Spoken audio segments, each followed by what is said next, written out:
जैसे अपना तो आमा कोटि कोटि दंड आ परम पूज्य 108 मनोज कुमार જી મહારાજ અને બોમ્બે મોટા મંદિર આપ બિરાજો છો અને આ ગઈકાલે પણ ખૂબ સુંદર રીતે આપને નામરત્ન સ્તોત્રમ સમજાવ્યું હતું. આજ પણ કન્ટિન્યુઅસ આજના વચનામૃતમાં કૃતાર્થ કરો. શ્રી વલ્લભાદી સખી. ધન્યવાદ સ્મિતાબેન. જય જય અમારે આટલું શ્રમ આપીને આ સવારમાં અમને આટલું પોષણ આપી રહ્યા છે બધા વલ્લભ એક પછી એક.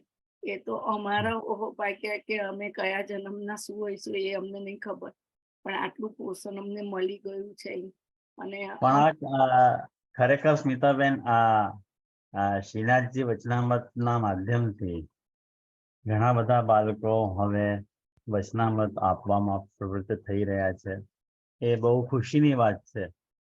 અને એમાં પણ તમે 2 દિવસ જ કરી નાખ્યું એ વધારે ખુશીની વાત છે. કઈ એટલું ઝેલાશે નહીં. વીકમાં 2 દિવસ હોય ને તો લોકો ધારણ કરી શકે અને નોટ પણ બનાવી શકે અને સરખી રીતે સમજી પણ શકે. આ બહુ સરસ કર્યું તમે. તો એટલે એક જો સત્સંગના 2 પ્રકાર હોય. પહેલા આપણે મંગલાચરણ કરીએ પછી વાત કરીએ. ચિંતા સંતાન હંતારો યત્પાદ અંબુજરેણવ વિયાનાંતાન નિજાચાર્યાન પ્રણમામિ મુહુર્મુહુ યદનુગ્રહતો જંતુઃ સર્વ દુઃખાતિગો ભવે તમહં સર્વદા વંદે શ્રીમદ વલ્લભનંદનમ અજ્ઞાનતિમિરાંધસ્ય જ્ઞાનાંજનશલાકયા ચક્ષુરુન્મીલિतं येन तस्मै श्रीगुरवे नमः. नमामि हृदये शेषे लीलाक्षीराब्धिशायिनं लक्ष्मीसहस्रलीलाभिः सेव्यमानं कलानिधिं चतुर्भिश्च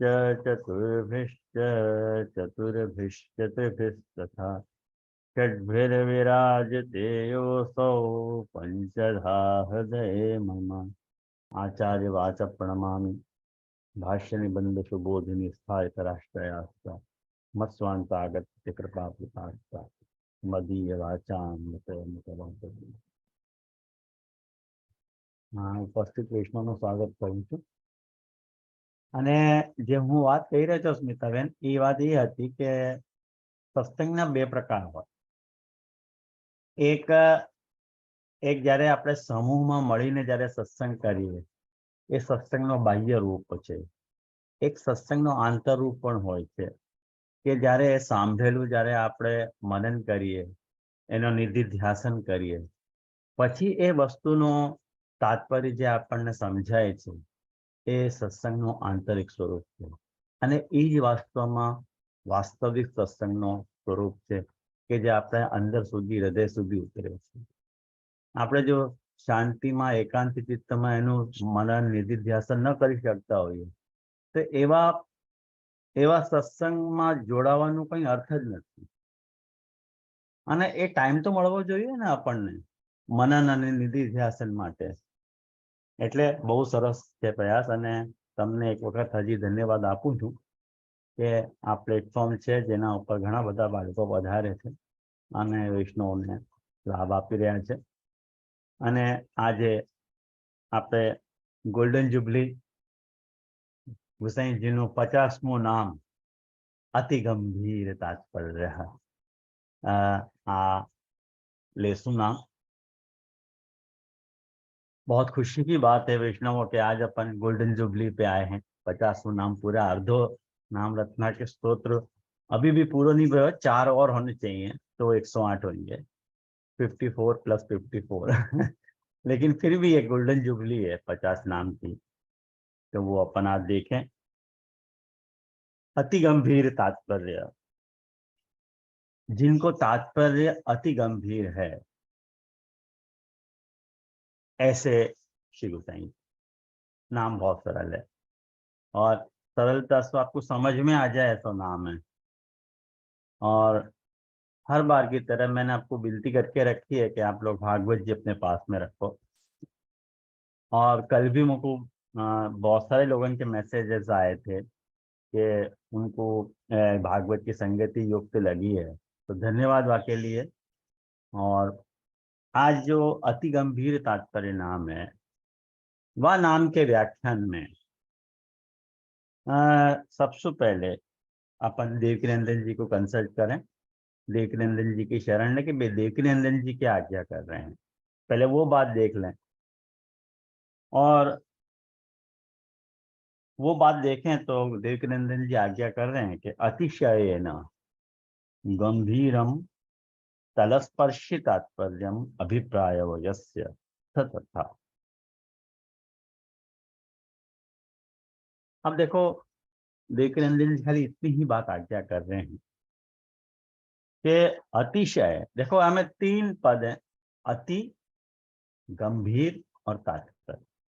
तीन पद यहाँ में वापरे गए हैं यह नाम को बनाने में।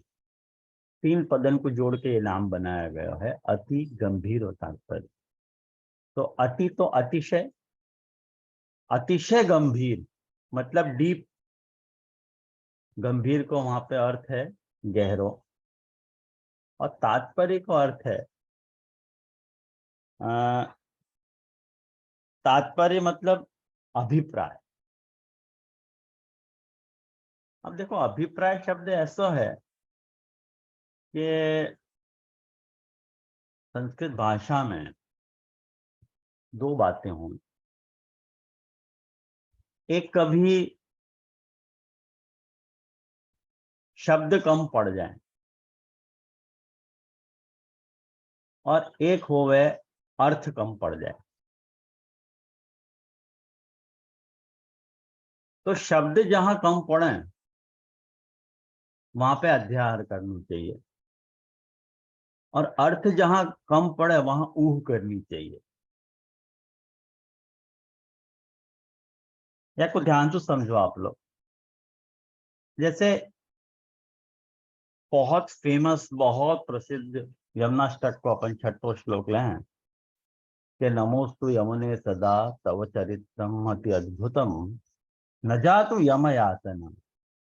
भाई, वाह अति अद्भुत कर्मा, अति अद्भुत चरित्र वाली जो श्री यमुना है, वाको मैं नमन कर रहा हूँ। नमोस्तु यमुने सदा तव चरित्रम, आपको जो चरित्र है अति अद्भुत है, अद्भुत नहीं अति अद्भुत है। और भाई वो अति अद्भुतता क्या है? तो कह रहे हैं कि न जातु यम यातना भवती ते पयः पानता। पय को अर्थ दो होवे, पय को अर्थ जल भी होवे और पय को अर्थ दूध भी होवे। तो वाकु जो आपके जल को पान करे या जो आपको मां समझ के दूध को पान करे, तो वाकु कभी यम यातना नहीं हो रहा। ये अति अद्भुतता नहीं है तो क्या है? खाली पय पान सु यम यातना को अभाव होना चाहिए, यम यातना को अभाव हो जाए, ये कितनी बड़ी बात है। अपन ठाकुर जी के लिए ये बात कह रहे हैं कि नमो भगवते तस्मयी कृष्णायाद्भुत कर्मणि। वो कृष्ण जो है अति अद्भुत कर्मा है, लेकिन महाप्रभु जी यमुना जी के लिए अति शब्द लगा रहे हैं कि यमुना जी जो है अति अद्भुत है। अति मतलब बहुत ज्यादा अद्भुत है। वो अति अद्भुतता या बात की रही गई है कि यमुना जी केवल जो यमुना जी को पयपान करे है, वाकु यम यातना को अभाव कर रहे हैं।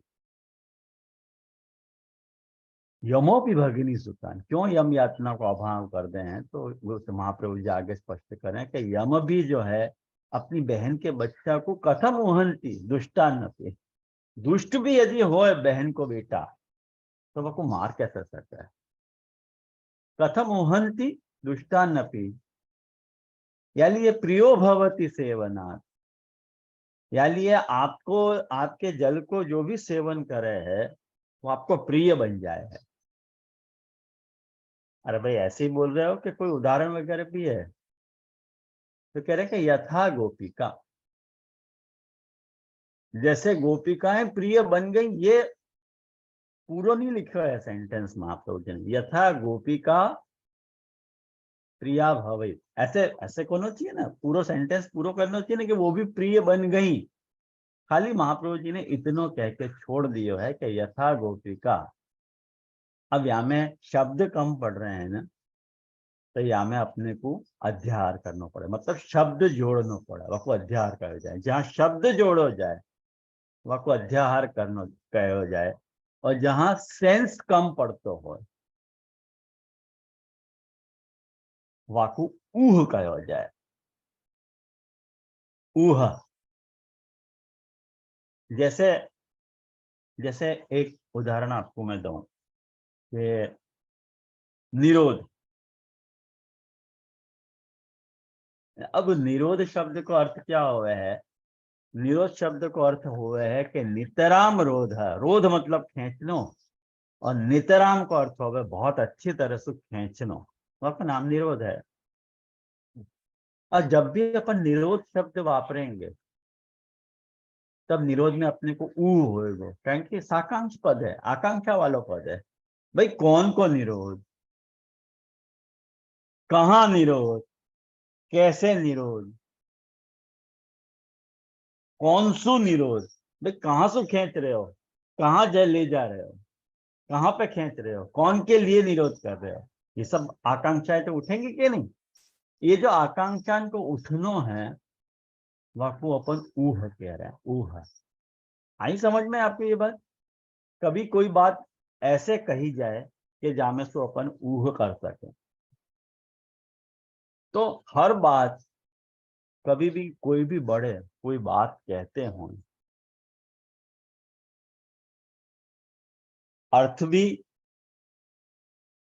भी अपने को पता होवे, और शब्द भी कम नहीं पड़ते हों, बराबर, ऊ भी नहीं करनी पड़े और अध्यार भी नहीं करना पड़े, सेंटेंस पूरा होवे और अर्थ भी अपने को समझ में आता होवे, फिर भी यदि कुछ कमी रह जाती हो वाको अपन तात्पर्य के। आई समझ में ये बात आपके कि तात्पर्य काय को क्या है? भाई अर्थ तो सेंटेंस पूरा है। जैसे मैं घर जा रहा हूं, वाक्य पूरा है, मैं घर जा रहा हूं, अपने को समझ आ जाए अच्छा सामने वालों घर जा रहे हो। वैसे तुम भी, मतलब तुम भी घर चले जाओ, ये ऊ की स्टाइल भाई, ख्याल में आयो ना। तो जहां अर्थ भी कंप्लीट हो और सेंटेंस भी कंप्लीट हो, वहां पे भी यदि अपने को कोई बात समझ में नहीं आती हो और कोई अपने को बतावे कि अच्छा ये बात आती है, वाको अपन तात्पर्य कहते हैं, वाको अपन अभिप्राय कहते हैं। उदाहरण के तौर पे एक और उदाहरण आपको दूं कि महाप्रभु जी कह रहे हैं कि चेतः तत्प्रमणम सेवा तत्सिद्धि तनुवित्तेजा। भाई सेवा की डेफिनेशन क्या है? सेवा की डेफिनेशन ये है कि चित्त को वहां पे प्रवण हो जानो, वहां वहां मतलब सेवा में, वाकु सेवा कह रहे हैं। चेतः तत्प्रवणम, चित्त को वहां पिरो जानो, वाकु अपन सेवा कह रहे हैं। अब ऐसी सेवा तो कोई कर ही नहीं रहा आजकल। तो अब जो सेवा कर रहे हो, सेवा कर रहे हो कि नहीं कर रहे हो? पाछे महाप्रभु जी कह रहे कि भाई ये जो मैंने तुमको बताई वो सेवा को स्वरूप लक्षण है। ऐसे सेवा को साधन लक्षण क्या है कि तनुवित्तेजा।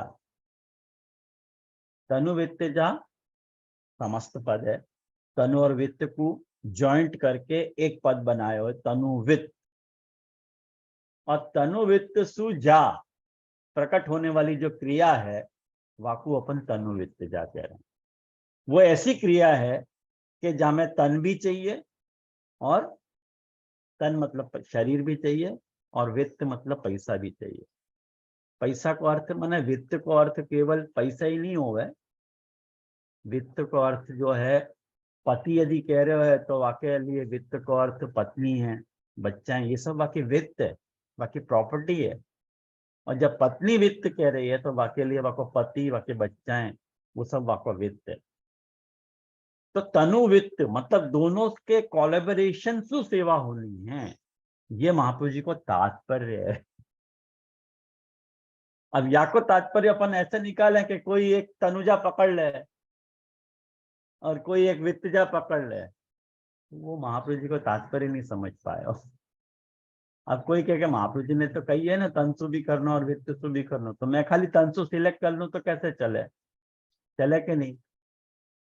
ओके कि नहीं, मोस्तु तो तंसु नहीं होगी, मैं वित्तसु कर लूं तो, खाली वित्तसु कर लूं तो सेवा, पैसा सु कर दूं, पैसा दे दूं और कोई कर ले सेवा।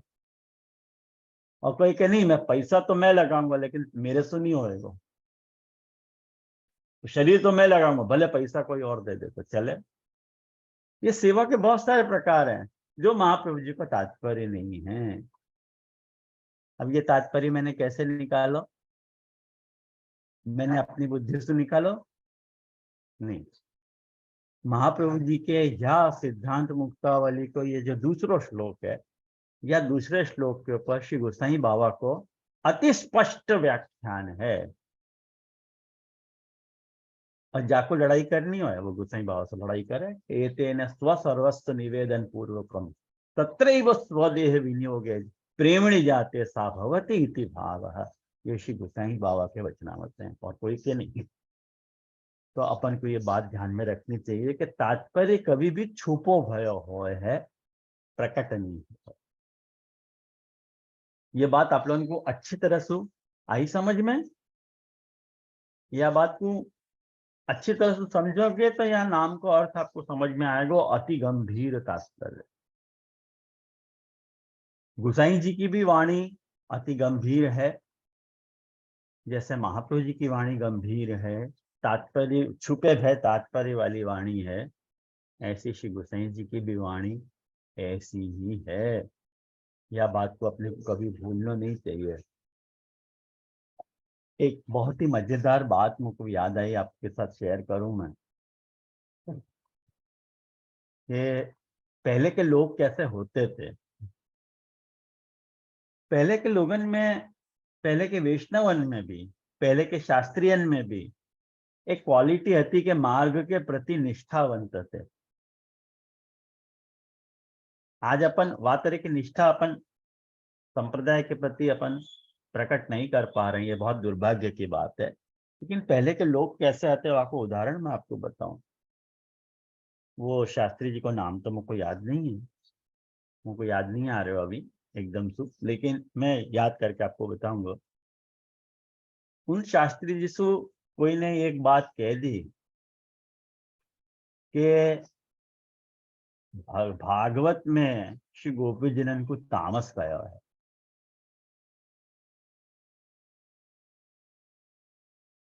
सारे गोपीजन तामसी हैं और उन गोपीजनन को तुम सबसे ग्रेट मान रहे हो। बेवकूफ हो तुम, उनको ग्रेट मान रहे हो जो तामसी हैं। शास्त्री जी ने इतनी अच्छी बात कही कि देखो वह मने जो जिनको अधपात हो गए हैं, जैसे ऊर्ध्वम गच्छति, गीता को सिद्धांत माने कि गीता में ठाकुर जी ने आज्ञा करी है कि ऊर्ध्वम गच्छन्ति सत्वस्था मध्ये तिष्ठन्ति राजसा अधो गच्छन्ति तामसा। भाई ऊपर सात्विक लोग ऊपर जावे, बीच में राजस रहे और तामस लोग नीचे जावे, अधो, उनको अधपात हो रहा है। शास्त्री जी ने बहुत अच्छी बात कही कि बात सच्ची बात है कि अधोगच्छन्ति तामसा। एक बहुत बढ़िया उनने एक दोहा बताया कि जिन खोजा तिन पाई यहाँ गहरे पानी पेट, और मैं भूरी डूबन डरी रही किनारे बैठ। भाई रतन जो है ना वो तो अधा मिले, ऊपर तैरते हुए रतन कभी नहीं मिले। रतन कौन को मिले? वो ऊपर नदी में तैरते हुए मिल जाएगा समुद्र में? नहीं नहीं, जिन खोजा तिन पाई। जिनने खोजा है ना, उनको वो रतन प्राप्त हो गया। और गहरे पानी पे, और बहुत ही गहरे पानी के तल में वो रतन हुए हैं। और लेकिन यदि मैं भोरी डूबन डरी, डूबने से यदि मैं डर गई, तो रही किनारे बैठ, ये किनारे पे बैठ जा भाई, तेरे को वो रतन नहीं मिलने वाला है। तो हमारे गोपीजन तो जो हैं, उनको रतन मिलो है, कृष्ण रूपी रतन मिलो। कितनी बड़ी बात। वो तामसी को मेन लक्षण है, तामस स्वभाव को, कि जो हट है कि जाको आग्रह कर ले, वाको पाके छोड़े। तो ये तामस गुण दूषण नहीं है, ये तामस गुण भूषण है। अब बताओ, ग्रेट है कि नहीं?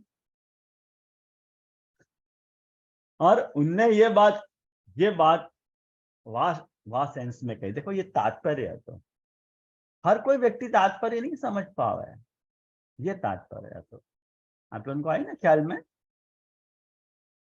तो ये कुल मिला के अति गंभीर तात्पर्य को अर्थ है विष्णु। ये तो टीका के हिसाब से भी अपन ने देखे, और देवकीनंदन जी के हिसाब से भी। और अति गंभीर तात्पर्य को जो यौगिक अर्थ है और शाब्दिक अर्थ है, वो भी अपन ने देखे हो।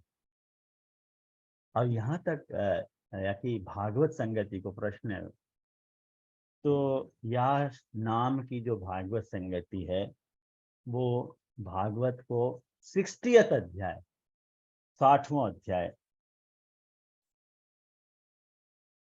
वह अध्याय में कि कृष्ण रुक्मिणी संवाद है। 60th अध्याय जो राजस फल प्रकरण है, राजस फल प्रकरण को 4वां अध्याय है। यहाँ में ठाकुर जी की श्री प्रकट हो रही है। देखो, शोभा प्रकट हो रही है।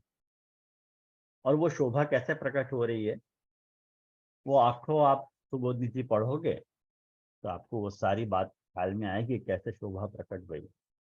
वैसे मैंने सुबोध नीति कहाँ से मिल लेनी वा के लिए लिंक मैंने कल भेजी थी आपको। व्हाट्सएप कांटेक्ट भी मैंने ग्रुप में शेयर किया, तो आप लोगों को मिलो होगा। तो आप लोगों को सबन से मैं आग्रह करूं कि वो आप लोग वह हिसाब से वो अरेंज कर लो पुस्तकें। और वो पुस्तकें सारी बहुत प्रामाणिक हैं, पढ़ी जा सके हैं। वहाँ में कुछ भी भेलसेल नहीं है, एकदम शुद्ध शुद्ध पुस्तकें हैं जो मैंने आपको वो दी हुई लिंक वहाँ की।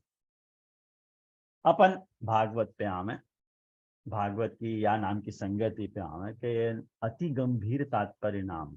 अब मान के चलो कि अति गंभीर तात्पर्य गुसाई जी को नहीं, अति गंभीर तात्पर्य वाले श्री ठाकुर जी।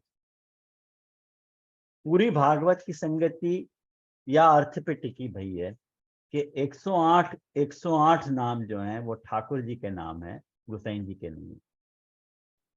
तभी तो भागवत संगति कर पाएंगे। अब मान लो कि ये नाम ठाकुर जी को है, अति गंभीर तात्पर्य, तो ठाकुर जी में ये नाम कैसे फिट होएगा? तो यह अध्याय में ये नाम फिट हो तो दिखाई दे रहा है। आप देखो, श्लोक नंबर 10-20 और श्लोक नंबर 3448 और श्लोक नंबर 49-57।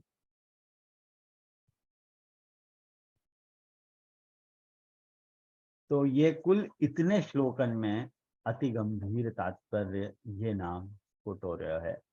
यहाँ में सु जो श्लोक 10 से जो 20 है, मतलब 11 श्लोक हैं,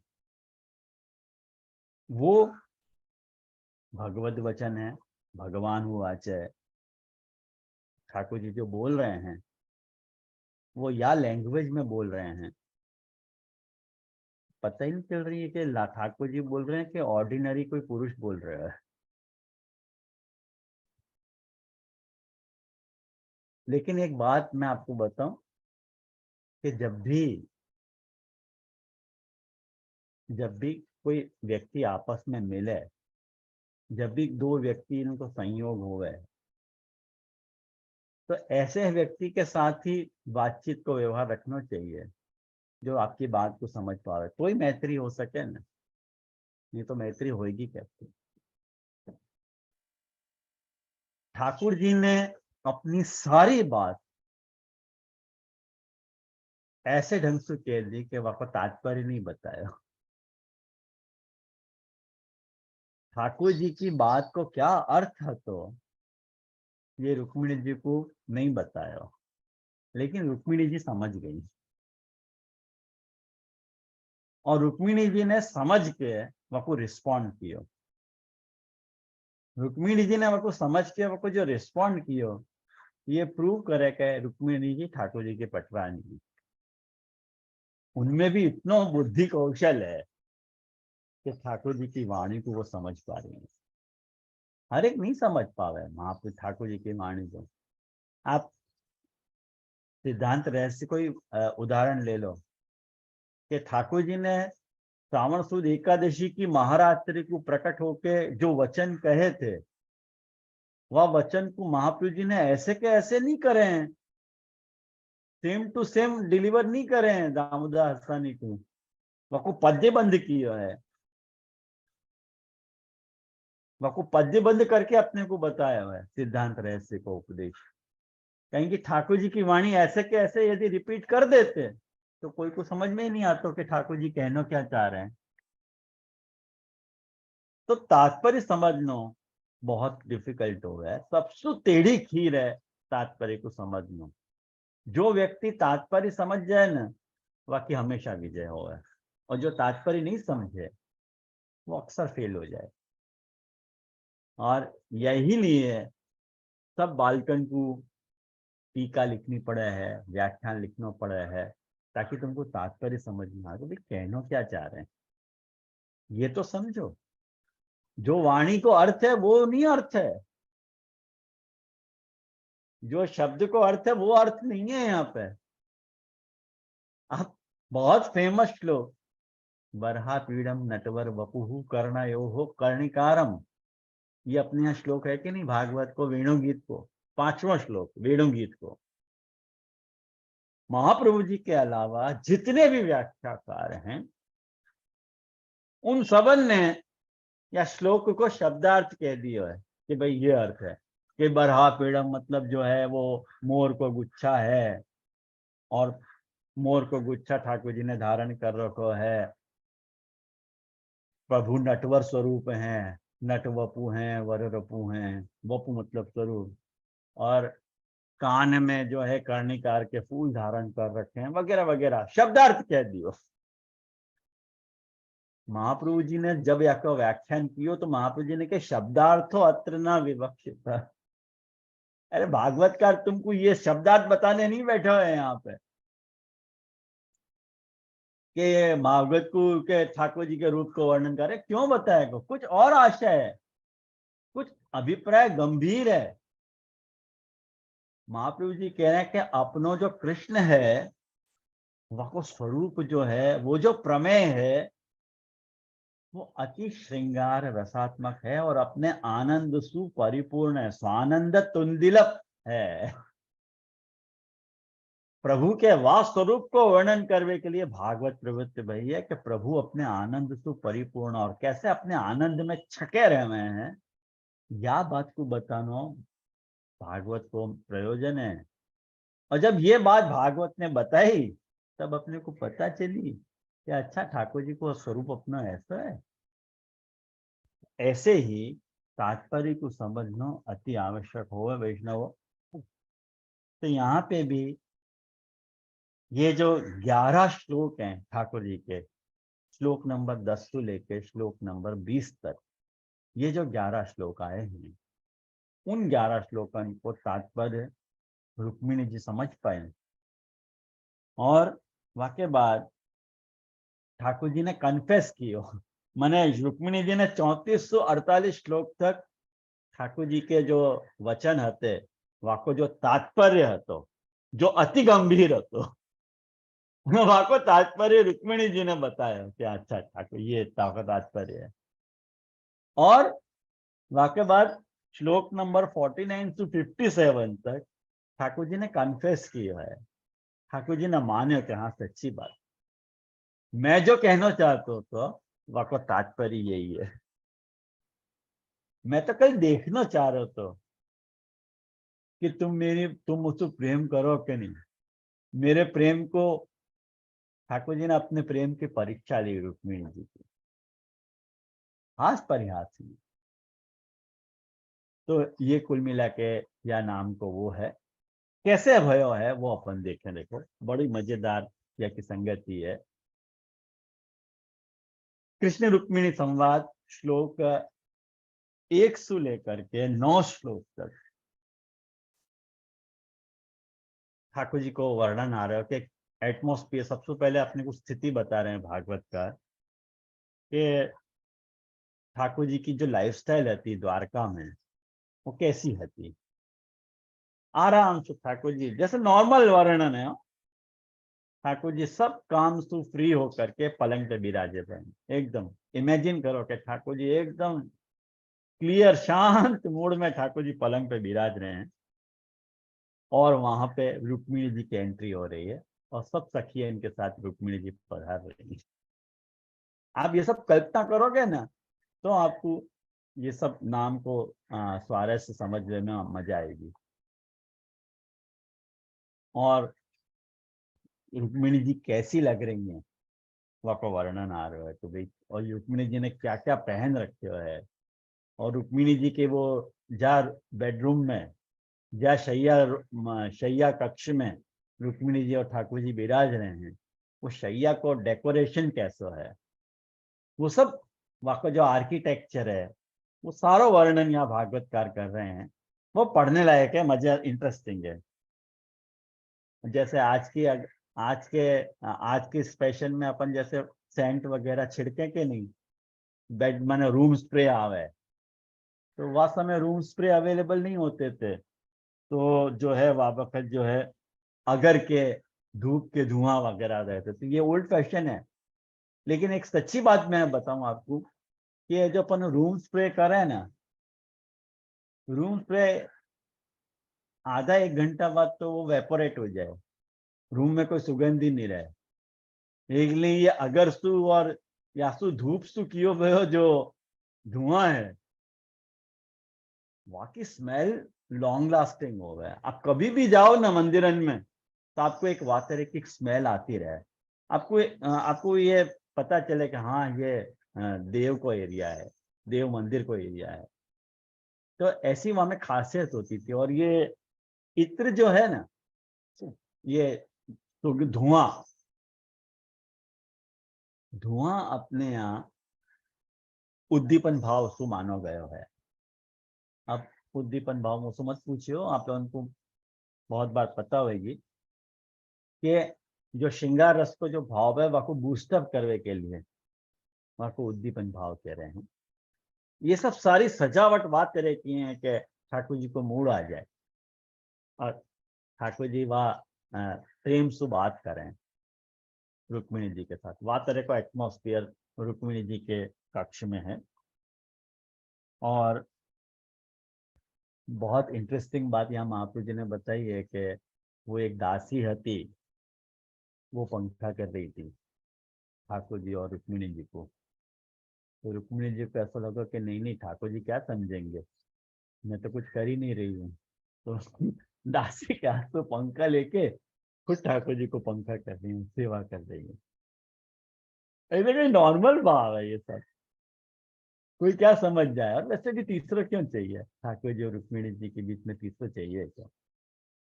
तो ठाकुर जी के हाथ से वो सखी के हाथ से वो चंवर ले लियो रुक्मिणी जी ने और खुद सेवा करने लगी।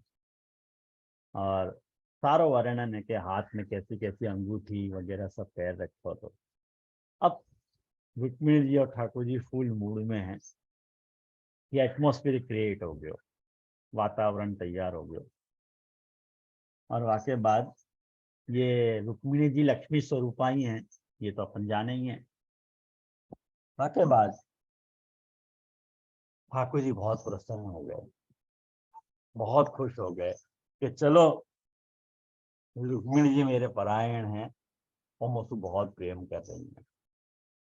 तब उनने बहुत प्रेम से रुक्मिणी जी को बात पूछी, बात कही, एक्चुअली पूछी नहीं, बात कही। 11 श्लोक से बात कही। क्या कही देखो, आप सुनो। ठाकुर जी रुक्मिणी जी से कह रहे हैं कि बड़े बड़े नरपति, बड़े बड़े राजा हैं, जिनके पास अपार संपत्ति है और जिनको ऐश्वर्य सब जगह है, और जो सुंदरता में, उदारता में और बल में भी बहुत आगे बढ़े हुए हैं, जो तुमसे विवाह करना चाह रहे थे, वो राजा हैं सारे। और तुम्हारे जो पिता है और तुम्हारा जो भाई है रुक्मी, तुम्हारा जो भाई है, और जो तुम्हारे पिता हैं भीष्मक, राजा भीष्मक, उनने तो शिशुपाल आदि राजा को वचन भी दे दियो तो कि हम अपनी लड़की तुमको ब्याहेंगे, वागदान दे दियो तो। और एक बात समझो, लेकिन तुमने छोड़ दियो तो तुम्हारे याचक करते, और मेरे जैसे व्यक्ति को तुमने सिलेक्ट कर लिया जो तुम्हारे समान नहीं है। मैं तुम्हारो असमान हूं, मैं तुम्हारे समान नहीं हूं। मुझको क्यों सिलेक्ट कर लिया तुमने? ठाकुर जी पूछ रहे हैं, रुक्मिणी जी से ये जिज्ञासा कर रहे हैं। और दूसरी बात कह रहे हैं ठाकुर जी कि हम तो एक बात समझो, सब राजान के डर से जो है, डर के हम लोग समुद्र में हमने अपनी शरण ले ली है। ख्याल में आयो? और हमने बलवान अंशु बैर कर रखे है, सारे राजांशु बैर कर रखे हो, दुश्मनी कर रखी है। हमसे तुमने क्यों संबंध कर लिए ऐसे व्यक्ति से? ये दूसरी बात बता रहे हैं। अपने में दूषण गिना रहे हैं ठाकुर जी कि मेरे में क्या क्या दूषण है, और तुमने मेरे को जो सिलेक्शन, मेरा सिलेक्शन किया है, ये तुमने खोटो सिलेक्शन किया। मुझको तुमको सिलेक्ट नहीं करना चाहिए तो खोटो सिलेक्शन है। आदमी को सोच समझ के चुनाव करना चाहिए। तीसरी बात कह रहे हैं, भाई हम, हमारा कौन सा मार्ग है, हम कौन से मार्ग को चाहें, ये तो तुमको मालूम ही नहीं है। हम लोग तो लौकिक व्यवहार को भी ठीक ठीक से पालन नहीं कर रहे हैं, ये बात पता है कि नहीं तुमको? और हम तो अनुनय विनय नहीं करें भाई, मनावनो वगैरह हम तो कुछ करें नहीं। हम स्त्रियन को या तरह से मनावे नहीं है। स्त्रियन को मनाना बहुत ज्यादा पसंद हो है। स्त्रियन को एक्चुअली, सॉरी, रूठनो ज्यादा पसंद है। तो कोई उनको मनावे, अरे आज आज जो कहते, अनुनय विनय बहुत पसंद हो गए, और हम तो ऐसे करें नहीं। ठाकुर जी कह रहे हैं, और तुमने हमको सिलेक्ट कर लिए, क्यों करे भाई? चौथी बात है, और जो स्त्रियां हमारे जैसे पुरुषों को अनुसरण करें उनको क्लेश भोगना पड़े, ये बात तुमको नहीं पता है? दूसरी बात, पांचवी और कह रहे हैं कि हम तो अकिंचन है, हम तो निष्किंचन है, हमारे पास तो कुछ भी नहीं है। न तो हमारे पास कुछ हतो, न है, और न रहेगा। ठाकुर जी ये कह रहे हैं ऐसे ही। और हम यदि कोई से प्रेम करें हैं तो ऐसे ही लोगों से प्रेम करें जो निष्किंचन है। और तुम तो पैसा वाली हो। ख्याल में आया ना? तो यही कारण है कि जो अपने आप को पैसा वाले समझें, हम लोग उनसे प्रेम नहीं कर रहे। ठाकुर जी क्लियर कट ये बात कर। वाक्य बात, छठी बात कह रहे हैं ठाकुर जी, क्या कह रहे हैं कि भाई संबंध जो है ना वो बराबर वाले में हो, ये बात तुमको पता है कि नहीं? बराबर वाले में संबंध होगा भाई। धन, कुल, या के लिए महाप्रभु जी ने ये जो अ, महाप्रभु जी ने बहुत सुंदर बात करी है कि चार बातें देखो संबंध के लिए चाहिए: स्वरूप, सम्मति, युक्ति और फल, ये चार बात मैच होनी चाहिए तो संबंध होगा। सुबोधि जी से बात है, मेरे गांठ की बात नहीं है, ये सुबोधि जी में आपको मिल जाएंगी ये सारी बातें। मैं तो उनमें से छांट के आप लोगों के लिए बता रहा हूं। भाई हमारे में तो स्वरूप दोष है। क्या स्वरूप दोष है? हम तो राजा से डरे बहन, ये हमारे में स्वरूप दोष है। और हमारे में युक्ति भी नहीं है। हमारे में हमको ये हमारे में यह बात की युक्ति नहीं है। युक्ति मतलब हमको ये बात की नॉलेज ही नहीं है कि दूसरे के शरण जाने से स्वतंत्रता खत्म हो जावे। शरण माने स्वतंत्रता खत्म। एक बार तुम दूसरे की शरण गए, ये तुम्हारी स्वतंत्रता खत्म। हमारे में युक्ति भी नहीं है। सम्मति, हमारे में अच्छी तरह की बुद्धि भी नहीं है कि हमने शत्रुघ्न से बैर कर रखा है। जैसे बहुत प्रसिद्ध कहावत है कि हाँ जी कहनो और वाही गांव में रहनो। भाई जहां गांव में अपने को रहनो है, वहां गांव में क्या अपने रहने के लिए हाजी करना पड़े। हाँ हाँ ठीक है ठीक है ठीक है। हमने तो बलवान राजा से शत्रुता कर रखी है, तो हमारे में तो सम्मति भी नहीं है। और फल, ये तीन बात को विरोध जहां आ रहे है, वहां पे ठाकुर जी रुक्मिणी जी से ये बात कह रहे हैं कि भाई राजकन्या को राजवंश में ही ब्याहनो चाहिए, अन्यत्र बाको ब्याहनो नहीं चाहिए। तो स्वरूप, फल, सम्मति और युक्ति, ये चार दोष के कारण तुमने जो हमसे संबंध रखो है वो गलत रखो है। यानी ये नीति को विरोध आ रहा है कि तुम उत्तम हो और हम अधम हैं, तुम तो राजकन्या हो हम तो ग्वाला हैं, हमसे संबंध मत रखो। तुम क्यों रखो है संबंध? और तुमको कोई ने बहका दिए लगे हैं। ठाकुर जी कहे तुमको कोई ने बहका दिए लगे कि तुम अदूरदर्शी हो। तुमने तुमने दूर देखे ही नहीं है, अदूरदर्शी हो। तुम बुद्धिमान नहीं हो। कोई ने जाने बिना, ये जो कोई भिक्षुक हो है ना, उनने मेरी झूठी मोटी प्रशंसा कर दी और मेरे जैसे गुणहीन व्यक्ति को तुमने वर्ण कर लियो।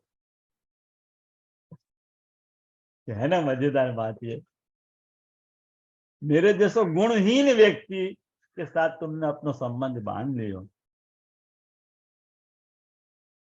ख्याल में आया? तो मेरे में तो कोई गुण ही नहीं है।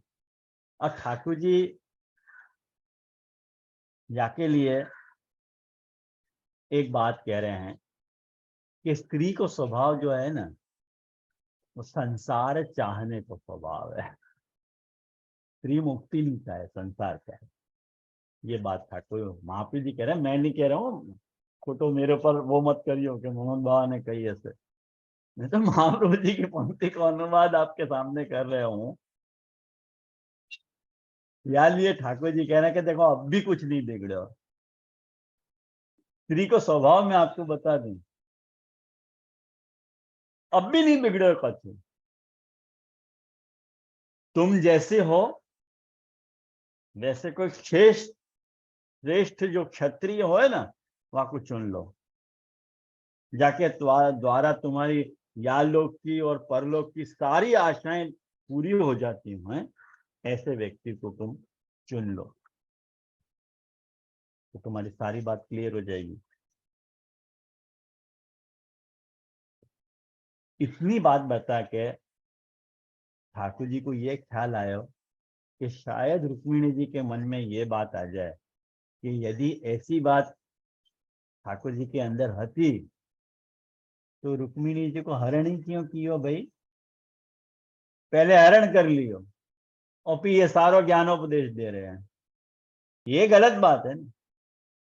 पहले तो खुद ही हरण करके मुझको अपने नजदीक ले आए, अब मुझको अब दूर कर रहे हो। अब ये सब बात कह रहे हो कि हम लायक नहीं है, ये ना वो ना फलानो ढीकनो, ये गलत बात है।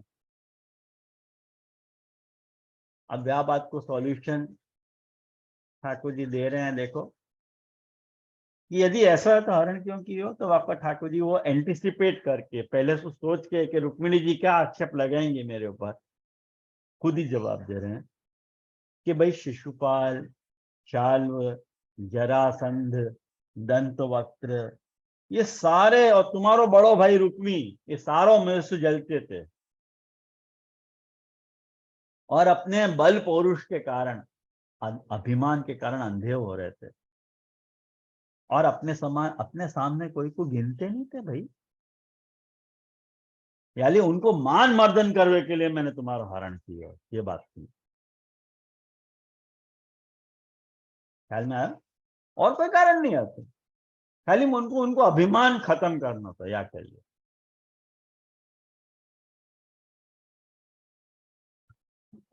अच्छा ठीक है, समझ गए। आपने उनको अभिमान खत्म करने के लिए, अभिमान को चूर करने के लिए हम आप मेरा वर्ण किए, तो मुकुर रख लो ना। अब मेरा वर्ण कर रहे हो तो मुकुर जाने के लिए क्यों कह रहे हो आप? मुझको आप कह रहे हो कि नहीं हम तुम्हारे लायक नहीं है, जाओ जाओ जाओ कोई दूसरे क्षत्रिय को देख लो, ये गलत बात है। ऐसे क्यों कह रहे हो? नहीं, याली ये कह रहे हैं, ठाकुर जी कह रहे हैं कि उदासीना वयम नूनम। अरे भाई हम तो उदासीन हैं, हम स्त्री संतान और धन के लोलुप नहीं है। ठाकुर जी क्लियर कट बात कह रहे हैं, न हमको धन की लालसा है, न स्त्री की लालसा है, न संतान की लालसा है। निष्क्रिय हम, देह गेहसु संबंध रहित हैं भाई। हम तो आत्मा के साक्षात्कार से ही पूर्ण काम है, कृतकृत्य हैं। ऐसा ठाकुर जी रुक्मिणी जी कह रहे हैं। या लिए बेटर है तुम्हारे सामने ये ऑप्शन कि तुम जाओ। अब एक बात देखो, यहाँ चुप हो गए ठाकुर जी, इतना कहते। अब ये ठाकुर जी ने अपनी बात कह दी, जाको तात्पर्य अति गंभीर है, याद रखो, अति गंभीर तात्पर्य है। और या के बाद सुखदेव जी आज्ञा कर रहे हैं कि ठाकुर जी ने ऐसे क्यों पाई। सुखदेव जी आपका खुलासा कर रहे हैं कि भगवान कृष्ण से एक क्षण भी अलग नहीं होने के कारण रुक्मिणी जी को यह अभिमान हो गया था कि मैं सबसे अधिक प्यारी हूं। ठाकुर जी अभिमान तो कोई को नहीं रखे हैं, तो कोई को भी अभिमान रखे नहीं ठाकुर जी, चाहे उनके नजदीक से नजदीक व्यक्ति हो। नंदराय जी को नहीं छोड़ रहे हैं ठाकुर जी, यशोदा जी को नहीं छोड़ रहे हैं, तो रुक्मिणी जी को कैसे छोड़ देंगे? तो गर्व की शांति के लिए इतनों कह के भगवान चुप हो गए। अब तुम क्या तात्पर्य समझे ठाकुर जी की वाणी को? ठाकुर जी की ये जो वाणी थी बड़ी अप्रिय वाणी, अप्रिय वाणी थी, जाको कोई सुन नहीं सके। ऐसी बात कहे ठाकुर जी तो कैसे सुन हो जाए? कभी सुनी नहीं थी रुक्मिणी जी ने, घबरा गई और उनको हृदय धड़कने लगो, हार्ट बीट बढ़ गई, हार्ट बीट बढ़ गई। रोते रोते इतनो रोने रोने, स्त्रियों को तो महाअस्त्र है रोनो, तो स्त्रियां तो रोवे, रोने के कारण उनको पिघला दिया।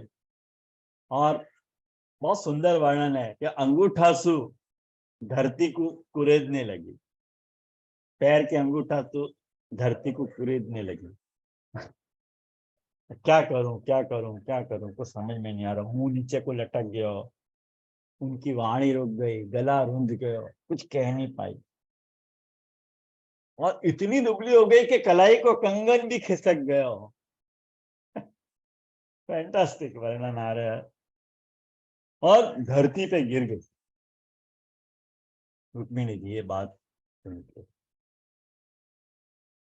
ठाकुर जी ने देखो कि मेरी प्रेयसी जो रुक्मिणी है वो हास्य विनोद की गंभीरता को समझ नहीं पा रही है। अति गंभीर है था तात्पर्य, वह गंभीर तात्पर्य को समझ नहीं पा रही है, ऐसा लगे ठाकुर जी को। तो वास्तव में ठाकुर जी पलंग से उतर गए, तुरंत ही जो है उनको मुंह पोंछो, रुक्मिणी जी को रोते हुए रुक्मिणी जी को मुंह पोंछो और अपनी बाहों में भर के रुक्मिणी जी को सांत्वना दी, अरे रो मत रो मत, और रुक्मिणी जी को समझाया और कही कि भाई देखो रूठियो मत मेरे से वगैरह सारी बातें। मैं हर बात को आपके साथ डिस्कस नहीं कर पाऊंगा, लेकिन मेन जो रुक्मिणी जी को जो उत्तर है, वो उत्तर जो है वो यार नाम को स्वारस्य में छुपो कि अति गंभीर हाँ ठाकुर जी की वाणी है, और वाको तात्पर्य रुक्मिणी जी को समझ में आया है, ये नाम की संगति है। तो देखो वो तात्पर्य रुक्मिणी जी कैसे समझी हैं ठाकुर जी की वाणी को, जो तात्पर्य है वो इन 15 श्लोकन में, श्लोक नंबर 34 से लेकर के श्लोक नंबर 48 तक रुक्मिणी जी को जवाब है, जो अपने को सुबोधीजीना કેટલા ભાગ આવે છે। આ સુબોધીજીના 57મા અધ્યાયમાં આવે છે। ભાગવત અનુસાર આ 60મો અધ્યાય છે અને સુબોધીજી અનુસાર આ 57મો 57, કારણ કે સુબોધીજી 3 અધ્યાય પાછળ ચાલી રહી છે। रुक्मिणी जी ने ये बात एक्सेप्ट कर, देखो एक एक प्रश्न को जवाब दे रही हैं। सबसे पहला जवाब ये रुक्मिणी दे रही समानता को। ठाकुर जी ने ये जो बात कही कि मैं तुम्हारे समान नहीं हूं, रुक्मिणी जी कह रहे हैं आपको ये कहना ठीक है, सच्ची बात है, आप कभी झूठ नहीं बोलो, आप तो ऐश्वर्य आदि समान गुणन, ऐश्वर्य आदि समस्त गुणन से युक्त हो, आप हमारे समान कैसे हो सको। ये देखो वाणी को कौशल, ये एक वाणी कितने अर्थन को प्रकट कर सके है, ये देखने लायक बात है वैष्णव। ये बात तो कोई को पता ही नहीं चल सके, ये संवाद पढ़ा ना तो अपने को पता चले कि नहीं वाणी के कितने अर्थ हो सके। ठाकुर जी कह रहे हैं कि मैं तुम्हारे समान नहीं हूं, रुक्मिणी जी एक्सेप्ट कर रहे हैं, हाँ सच्ची तुम हमारे समान नहीं हो, आप तो ऐश्वर्य वीर यशस्वी ज्ञान वैराग्य युक्त हो, आप हमारे समान कैसे हो सकते। मैं तो आपकी समानता कर ही नहीं सकूं कोई भी प्रकार से, आप तो तीनों गुणन के स्वामी हो, सारे देवताएं आपकी स्तुति करें, आपकी सेवाएं करें, भला मैं आपके समान कैसे हो सकता। दूसरी बात कह रहे हैं आपको ये कहना भी ठीक नहीं है, बराबर है कि समुद्र में जाके डर के कारण मैं छुपो गया हूं, ये जो आपने बात कही सच्ची बात है। आप राजाओं से बैर रखो, वो राजा कौन है, राजा कौन है, दुष्ट इंद्रियां, दुष्ट इंद्रियां अपनी राजा है, अपनी इंद्रियां अपन को जैसे चलावे ना वैसे अपन भागे, वो इंद्रियां अपनी राजा हैं, उनसे आपको बैर है, सच्ची बात कही आपने, उनसे तो बैर है ही। और आप राज सिंहासन से रहित हो, ये बात भी एकदम परफेक्ट है। क्यों परफेक्ट है, तो कह रही है क्योंकि आपके चरण की सेवा करने वाले को राजा के जो पद है वो हमेशा दूर रहना, राज पद से वो लोग दूर रहना, पॉलिटिक्स में इन्वॉल्व नहीं होना, जो आपकी सेवा कर रहे हैं, सच्ची बात है। और आपने ये जो बात कही कि हमारा मार्ग स्पष्ट नहीं है, हम लौकिक पुरुष जैसा आचरण नहीं करें कि मनानो रूठनो मनानो ये सब हम नहीं करें, बात तो बिल्कुल सच है बात वो बाकी। क्योंकि जो ऋषि मुनि आपके मकरंद चरणारविंद के मकरंद रस को सेवन करे हैं, मकरंद को सेवन करे हैं, उनको मार्ग भी अस्पष्ट ही रह रहे हैं। हे अनंत जो है आपके मार्ग पे जो चले हैं बाकी चेष्टाएं सब अलौकिक हुए हैं, लौकिक नहीं हुए। तो ये बात आपकी बिल्कुल सही है कि आपको मार्ग स्पष्ट नहीं है। और आपने अपने आप को अकिंचन बताया, हम तो निष्किंचन है। वाको अर्थ ये है कि आपके पास रखवे के लिए कुछ भी नहीं है, क्योंकि सब कुछ आपको ही है। सब कुछ आपको है, आपके पास रखवे के लिए कुछ भी नहीं है। कौन संग्रह करे कि जाको ये डर रहे कि मेरे पास कुछ चलो जाएगा, तो वो संग्रह करके रखे। सब कुछ तो आपको ही है। आप वार्थ में आपको कोई भी वस्तु की चाहना नहीं, आप निश्चिंतन हो। फैंटास्टिक आंसर है रुक्मिणी जी को, बहुत सुंदर जवाब है।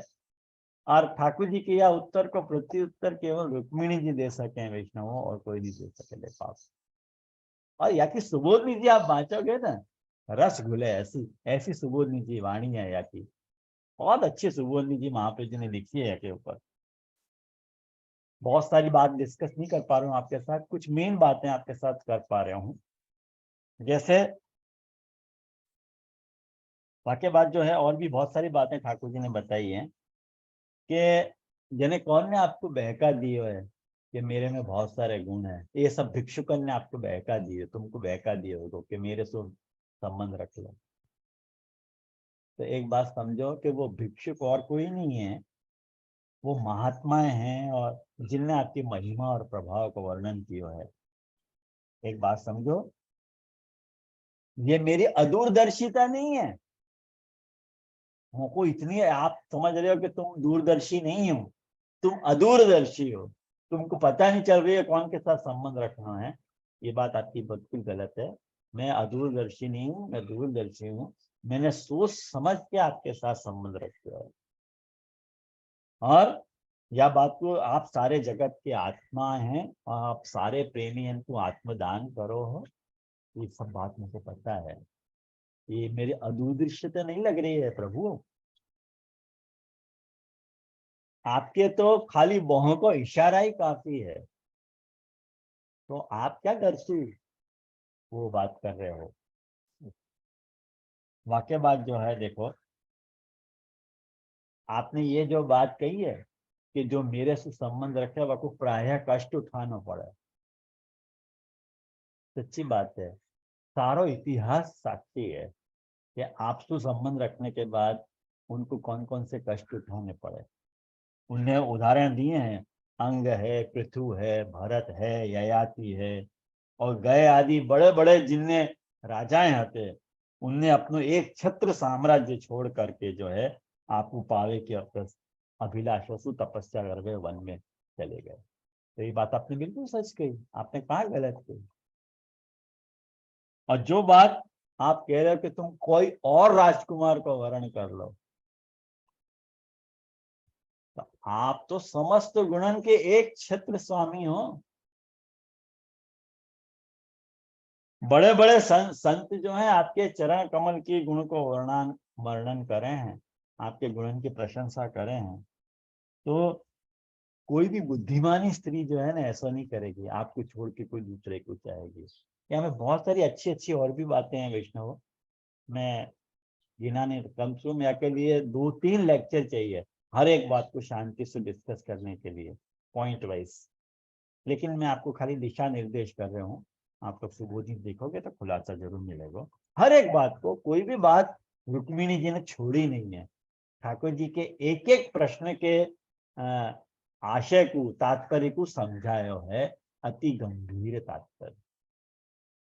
और वाक्य बाद आप उदासीन रो हो, ये बात भी स्वाभाविक है। तो वो बात देखो 46वें श्लोक में ठाकुर रुक्मिणी जी ने उदासीनता की बात को करेक्ट किया है कि कैसे आप उदासीन हो, क्यों उदासीन हो, कौन से प्रयोजन से आप उदासीन हो। तो ये सारी बातें रुक्मिणी जी ने खुलासा के रूप में ठाकुर जी को बताई। और वाक्य बाद 49वें श्लोक में 49 to 57 जो मैंने आपको कही, ठाकुर जी एक्सेप्ट कर रहे हैं, तो ठाकुर जी ने एक्सेप्ट किया कि राजकुमारी यही बात सुनने के लिए तो मैंने तुमसे हंसी हंसी में तुम्हारी वंचना करी थी, तुमको छकाया हो, तो मैंने यही बात तो सुननी थी मुझको तुमसे। मेरे प्रति तुम्हारा अनन्य प्रेम है और तुम मुझको जो भी प्राप्त करना चाहो वो प्राप्त कर सके हो। मेरे से जो संबंध रखे ताकि समस्त कामनाएं पूर्ण हो, ऐसा ठाकुर जी खुलासा रहे हैं। और बहुत सारा लंबा उपदेश दियो है जो अपने को पढ़ना चाहिए। वह पैसेज में सुया अध्याय में ये आखो नाम अति गंभीर तात्पर्य को समर्पित नाम है। आप ये बात कहो तो कोई अतिशयोक्ति नहीं है, या कि एक एक वाक्य में अति गंभीर तात्पर्य नाम की झलक मिल रही है कि ठाकुर जी को तात्पर्य कितना गंभीर है। कि ठाकुर जी सब भी कोई वचनामत कर रहे हैं, वाह भक्त वाह वचनामत के प्रति अंदर कुछ छुपा हुआ आपको तात्पर्य है, जाको अपन जीव बुद्धि तो नहीं समझ पाए। ऊपर ऊपर तो अपन सुने तो अपने को ऐसे लगे कि नहीं सच्ची बात है, सच्ची बात है। ठाकुर जी ने जो कही है बराबर ही कही, अपने को एकदम सत्य लगे। लेकिन वह को तात्पर्य जब बड़े कृपा करके समझा में तब अपने को आवे समझ में। ऐसे ही जैसे श्री गोसाई जी को नाम अति गंभीर तात्पर्य वाले हैं, वैसे यहाँ पे ठाकुर जी भी अति गंभीर तात्पर्य वाले हैं। जैसे एक सीधो सा उदाहरण मैं आपको बताऊं, जैसे बहुत प्रसिद्ध पद है वैष्णव कि मैया मैं नहीं माखन खायो। अब आपको सूरदास जी ने तात्पर्य कैसे निकालो कि मैया मैंने ही माखन। अब मैं को मैं के साथ जोड़ दियो तो मैंने ही खाया, ठाकुर जी झूठ भी नहीं बोल रहे हैं। और यदि लीला करनी है तो ठाकुर जी कह रहे हैं कि मैं नहीं माखन खाया। ये शब्दन के जादूगर हैं सूरदास जी। जो शब्दन के जादूगर सूरदास जी हैं, जो अपनी वाणी से यात्रा के तात्पर्य प्रकट कियो कर रहे हैं। और सूरदास तब भी हंसी यशोदा ले और कंठ लगायो। तो यशोदा जी वह आशय को समझ गई। तो अपन को भी अपने प्रभु के साथ सर्वविध या प्रकार के संबंध है, अपने ठाकुर जी के साथ सब प्रकार के संबंध हैं। ठाकुर जी अपनो बालक भी है, ठाकुर जी अपनो पिता भी है, ठाकुर जी अपनो पालक भी है, ठाकुर जी अपनो सखा भी है, ठाकुर जी अपनो पति भी है, ठाकुर जी अपनो भाई भी है, सब कुछ ठाकुर जी है। और ऐसो अनूठो ये पुष्टि भक्ति मार्ग महापुरुष जी ने प्रकट किया है कि जामे भक्त चाहे जा प्रकार से भी अपने सेव्य प्रभु के साथ वह तरह को संबंध स्थापित कर सके है। ऐसा विलक्षण ये पुष्टि भक्ति मार्ग है जाको कोई सानी नहीं है। और ये महाप्रभु जी की कृपा को ही परिणाम है कि ऐसा सुंदर मार्ग प्रकट भयो। तो मुझको लगे कि यह नाम के साथ मैंने न्याय किया है। आपको यह नाम की संगति कैसी लगी जरूर आप मुझको बताइए। और मुझको जरूर प्रेरणा मिले है यही तरह से उन नामन को भागवत के साथ संगति करने में मुझको यही प्रेरणा मिले है। मैं जोड़ जोड़ के देखते रहा हूँ कि यह नाम के साथ कौन सा अध्याय कौन सा स्कंद जुड़ रहा है, कौन सी लीला या नाम के साथ जुड़ रही है। और या के बाद जो नाम आ रहा है, कौन सा नाम आ रहा है यार नाम के बाद,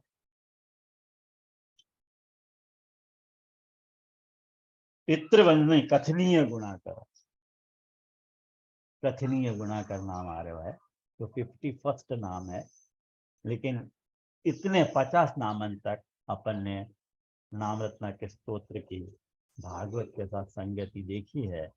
तो श्री महाप्रभु जी की, श्री गोसाई जी की, श्री यमुना जी की और श्री गिरिराज जी की और मेरे इष्ट देव की कृपा से और सब बड़े के आशीर्वाद को ये व्याख्यान कियो है।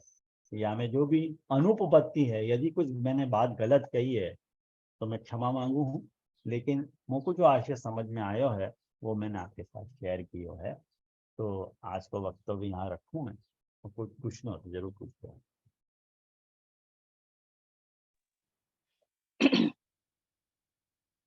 વૈષ્ણવો કોઈને કઈ ક્વેશ્ચન હોય તો પૂછો. ઈલાબેન ને ક્વેશ્ચન છે. ઈલાબેન ખૂબ બોલો.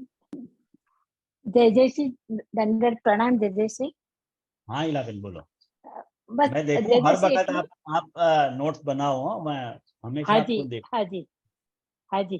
तो जय श्री मारे आपे जे ઠાકોરજી અને રૂકમણીજી જે વાર્તાલાપ આપે કીધો, તો એ હું બરોબર. મહાપુરાણ વેદવ્યાસજીનું મહાપુરાણ હું વાંચું છું, તો 10મો સ્કંદ જ છે. તો એમાં આપે જે બધું કીધું ને જે તો બધું મને યાદ આવી ગયું, અને એટલો બધો મને આનંદ આવ્યો કે હું કશું બોલી નથી શકતી. છે બહુ જ આનંદ અરે આવ્યો, વાહ. મને બહુ જ આનંદ બહુ આવ્યો, બહુ મજાનું. આનંદ આવ્યો. ધન્યવાદ. ચલો, હાજી. તમારા સમજમાં આવ્યું એ મોટી વાત છે હા, હિનાબેન. નહીં ખૂબ સમજ આવી જે વાહ વાહ, સરસ દંડવત સરસ. પ્રણામ દંડવત પ્રણામ. આશીર્વાદ હો, આશીર્વાદ. કોઈ વૈષ્ણવને પૂછવું છે અને બોલવું છે? મીનાબેન પટેલ, મીનાક્ષીબેન.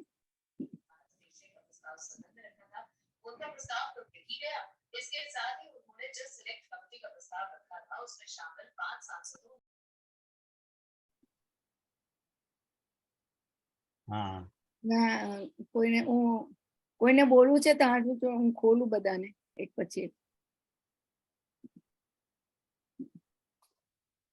કઈ વાંધો નહીં, કોઈ બોલશે નહીં સ્મિતાબેન. હા, પણ બહુ સુંદર રીતે રૂકમણીનો ને ઠાકોરજી જોડે જે પાત્રાલાપ બધો સમજાયો, તો અમે તો આમ ડ્રીમ જ જોઈ રહ્યા હતા કે એ કેવું હશે વાતાવરણ એ ટાઈમ. ખૂબ આનંદ આવ્યો, ખૂબ આનંદ. એ જ થયું કે અમે તો કઈ કલ્પના પણ નથી કરી શકતી કે આમ બસ ડ્રીમ કરી રહ્યા છે કે આ અનોખો અમે કેવી રીતના પ્રત્યેક જોઈએ એવું ફીલ થતું હતું એનો જે. અરે વાહ, સરસ. આ કવિતા બેનને કંઈક રેઝ હેન્ડ આવ્યું હતું. હા, ખોલું. કવિતાબેન. હા, તો શકલ તો દેખાડો. પ્રણામ. જે આ બોમ્બે ના જ છે, ત્યાં જ રહે છે કવિતાબેન. અચ્છા. મોટા પણ video મંદિરમાં off જ રોજ દર્શન કરવા જવાનું. અચ્છા, આપનો video off છે વોઇસ એમને. ઝીલક બાવાનો અને રાજુ બાવાનો સેમ લાગે જ્યારે સાંભળું છું ને ત્યારે. જે અચ્છા, સંભળાય છે આપને દંડવત પ્રણામ. સંભળાય છે પણ દેખાતું નથી. તમારા અચ્છા, દેખાતું નથી. ચલો હાલો. વિડીયો બંધ છે. હા, દંડવત પ્રણામ. મોટા મંદિરમાં જ્યારે જ્યારે જાઉં છું ત્યારે રાજુ બાવા નીલક બાવાનો અવાજ આપના જેવો જ મને લાગે છે. બરાબર, એટલે બરાબર. સુંદર. જે મારી એક આપને ક્વેશ્ચન છે, વિનંતી કરીને પૂછું આપને. હા, હા. વિરાજી આપણે જઈએ તો દૂધઘરની સામગ્રી ઘરેથી સિદ્ધ કરી રેશમી કરીને લઈ જવાય ખરી? લઈ જઈ શકાય છે, એ લોકો ત્યાં અલાઉ કરતા હોય તો ભૂલ ધરી શકાય છે. નહીં, એટલે આપણો જ કુનવારો હોય અને હું જઈ રહી છું તો રેશમી કરીને લઈ જાઉં એમ. લઈ જઈ શકાય છે, એ તો કહી રહ્યો છું. એ લોકો અલાઉ કરતા હોય તો ધરી શકાય. પણ અચ્છા, તમારી એટલે અપ્રોચ કેવી છે? વ્રજવાસીઓ તમારી અપ્રોચ કેવી છે? આમ તો ગિરિરાજજીમાં પણ કોઈ અપ્રોચ છે નહીં. દેખીતી રીતે ગિરિરાજજીમાં કોઈ અપ્રોચ છે જ નહીં. એટલે તમે ઘરે પણ બનાવીને લઈ જાઓ શુદ્ધતામાં તો ચાલવી જ જોઈએ. પણ એ લોકોનું પાછું અભિમાન આડે આવતો હોય કે ના બીજાને ન લઈએ, તો વાત અલગ છે. બાકી ત્યાં તો અપ્રોચ તો આપની નામ આડીથી લઈ માત્ર જાઓ, પણ નથી. ત્યાં બી પૂછી લઉં ને કે હા, એટલે કેટલા જે લોકોનો ઠેકો ચાલતો હોય બેઠકજીનો, એ લોકો તો બધા પેન્શન વાળાને પણ અલાઉ કરે છે ભોગ ધરવા માટે. તો પછી ક્યાં મર્યાદા રહી ને? હવે આ પ્રશ્ન આવતો જ નથી ગિરિરાજજીની બાબતમાં. એટલે હું મોટે ભાગે મુખારીમાં જતો જ નથી એકચ્યુઅલી. કવિતા ત્યાં નથી. ગોવિંદ કુંડ પર મુખારવિંદ છે ને, ત્યાં આગળ મનોરથ છે. કવિતા તો બહુ સરસ, બહુ સરસ. અને જે હવે બીજો પ્રશ્ન છે મારો કે ભોગતા ભાવ અને ભોગ્ય ભાવ મને બહુ પઝલ થાય છે કે ભોગતા ભાવ શું છે ને ભોગ્ય ભાવ શું છે. એ રાજુબાવાથી પૂછજો ને તમે. તિલક બાવા ને રાજુબાવા ત્યાં રોજ જવાનું થાય ને તમારે? પૂછી લેજો. રોજ નથી જવાનું થતું. જે આપ બી અત્યારે જે આ લખતું છે ને એમાં વિશે વૈષ્ણવ પૂછો. જે રિલેટેડ ક્વેશ્ચન પૂછો ને તો મને જરા અચ્છા વિષય સંબંધી પૂછો ને તો આપણે ઉદ્દીપન ભાવ અહીંયા બતાવ્યો ને જયારે રૂક્ષ્મણીજીનો આપણે સંવાદ કીધું તો મને ત્યાં આગળ ભોગતા ભાવ અને ભોગ્ય ભાવ યાદ આવી ગયો કે શું છે ઉદ્દીપન ભાવ. તો આપણે સુંદર રીતે બતાવ્યો. શોર્ટમાં ભોગતા ભાવ એટલે પુમ ભાવ છે અને ભોગ્ય ભાવ એટલે સ્ત્રી ભાવ. હું એના માટે છું, એ સ્ત્રી ભાવ છે. આ વસ્તુ મારા માટે છે, એ જે ભોગતૃ ભાવ છે. ટૂંકમાં. અચ્છા. પુંભાવ અને સ્ત્રી ભાવ, બરોબર. right. હવે સમજાણું. તો દંડવત આશ્રયનું પ્રણામ. પદ કરીએ. હા, જીજે. આશ્રયનું પદ કરીએ. આજે એક મિનિટ, વૈષ્ણવ જે આપણે ને એ કરાવ એના વિશે જ પૂછો પ્લીઝ. વૈષ્ણવ એ આપણી માટે કેટલો ટાઈમ કાઢીને સવારમાં આવે છે, તો તમે લોકો ઇન્ડિયામાં છે ત્યાં જે કોઈ હોય એને પૂછજો પ્લીઝ. અને જે આપણે કરાય એના જ વિશે પૂછો, નો બીજું એક કઈ ના જોઈએ પ્લીઝ. હા, ઓકે, મને મેસેજ કરજો, ગ્રુપમાં મેસેજ કરશો ને તો હું ઉત્તર આપીશ. આપણો જય શ્રી કૃષ્ણ જો અનાઉન્સમેન્ટ નો ગ્રુપ છે ને એમાં પૂછો ને તો એમાં હું ઉત્તર આપી દઈશ. અને મને લખજો, હું જેને મોકલી દઈશ, જે એમાં ઉત્તર આપશે, વાંધો નહીં. અને આ હા, હા. રાબેન તમને ખોલું એક મિનિટ. રક્ષાબેન ઓપન કરો પ્લીઝ. હેલો, હા, હા. દત્ત પ્રણામ તેજી. હા, આપણે સુગોનીજીમાં તો હું વાંચું છું તો ખરી, પણ કઈ સમજ નથી પડતી. તો આપણને ઈઝી કેવી રીતે પડે કે વાંચી શકાય મારાથી? કઈ સમજ વારંવાર નથી પડતી. વાંચવાથી, વારંવાર વાંચવાથી વારંવાર વાંચવાથી ઈઝી થઈ આપણને સમજ પડશે. 100%. અચ્છા, 100%. મારી પાસે બધી જે આપને કાલે બતાવી ને તે બધી બુક મારી પાસે છે. અચ્છા, સરસ. તો પછી તો પણ વારંવાર પહેલી વારમાં વાંચવાથી જો એક વાર કોઈ પણ વસ્તુ પહેલી વખત વાંચો ને તો ખાલી આપણે શોધી રહ્યા છે કંઈક, એટલે કંઈક સમજાશે નહીં. બીજી વાર વાંચશો ને તો ત્યારે થોડીક શરૂઆત થશે, અને જ્યારે ત્રીજી વાર વાંચશો ને ત્યારે સમજાશે. કોઈ પણ વસ્તુનું પ્રકાર એવું હોય, બરોબર? હા, દંડવત પ્રણામ. ચોક્કસ સમજાશે, ચિંતા નહીં કરો, ચોક્કસ સમજાશે. અને તમે એ ભાવનાથી વાંચી રહ્યા છો તો સમજાશે જ, એમાં તો કોઈ બસ આપના શંકા છે જ નહીં. આશીર્વાદ હોય તો. સરસ. તો આપણે આશ્રયનું પદ કરીએ આજે, બહુ મોડું થઈ ગયું છે. હા જી, હા. હરિજન કો હરિ નામ બડો ધન, હરિજન કો હરિ નામ બિન રખવારે ચોર નહીં ચોરતે, બિન રખવારે ચોર નહીં ચોરત, सोवत है सुख धाम बड़ो धन, हरिजन को हरि नाम दिन दिन बढ़त सवायो दूनो, घटत नहीं कछुदाम, घटत नहीं कछुदाम, सूरदास हरि सेवा जाके, पारस को कह काम बड़ो धन, हरिजन को हरि नाम, हरिजन को हरि नाम बड़ो धन, हरिजन को हरि नाम। भगवान को मेरे भगवत स्मरण। દંડવત પ્રણામ તેજી. જેને દંડવત પહોંચાડી દઉં. બધાને આશીર્વાદ હો. દંડવત પ્રણામ. દંડવત પ્રણામ તેજી. આપણા તમામ પ્રણામ કુટુંબને તેજી. પ્રણામ. દંડવત પ્રણામ તેજી. દંડવત પ્રણામ. દંડવત પ્રણામ.